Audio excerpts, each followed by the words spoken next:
ঘড়ির কাঁটা রাত ১২টা ছুতেই জমকালো আতশবাজিতে ছেয়ে যায় পর্তুগালের রাজধানী লিসবনের আকাশ।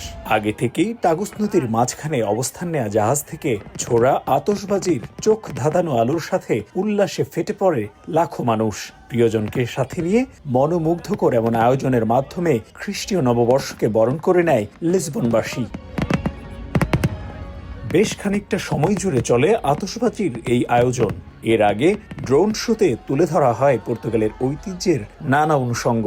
পাশাপাশি সন্ধ্যা থেকেই চলে সঙ্গীত আয়োজন। গানের তালে তালে নেচে গেয়ে বর্ষবরণের উল্লাসে মাতেন সব বয়সীরা। যোগ দেন প্রবাসী বাংলাদেশিরাও। চমৎকার আয়োজনে অংশ নিতে পেরে উচ্ছ্বসিত তারা। চমৎকার আয়োজন ছিল, তো আমরা অনেক বেশি উপভোগ করছি। তো আশা করছি নতুন বছর আমাদের জন্য এটা ভালো কিছু বয়ে আনবে। ইউরোপের কোথাও এত বড় আয়োজন হয় না, এই প্রথম পর্তুগালে দেখলাম এত বড় আয়োজন।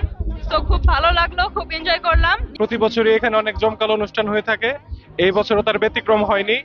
তো এখানে বিভিন্ন দেশের মানুষের সাথে বাংলাদেশিরা অংশগ্রহণ করে থাকে, তো আমিও অংশগ্রহণ করতে পেরে খুব ভালো লাগছে। নতুন বছর বরণের আয়োজনকে নির্বিঘ্ন করতেছিল কয়েক স্তরের নিরাপত্তা ব্যবস্থা। লিসবন ছাড়াও বন্দরনগরী পোর্তো ও ক্রিস্টিয়ানো রোনালদোর জন্মস্থান মাদেইরা দ্বীপেও ইউরোপের অন্যতম চমৎকার বর্ষবরণ উৎসব উপভোগ করেন লাখো মানুষ। চমৎকার আবহাওয়ায় নতুন বছরকে বরণ করে নিতে গোটা বিশ্বেই বিশেষ খ্যাতি রয়েছে লিসবনের এই আয়োজনের। শুধু পর্তুগিজরা নয়, বিশ্বের নানা প্রান্তের পর্যটকরা এখানে আসেন নতুন বছরের এই আয়োজন উপভোগ করতে।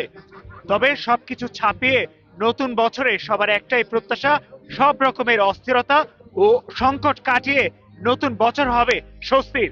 তারিকুল হাসান আশিক, সময় সংবাদ, লিসবন, পর্তুগাল।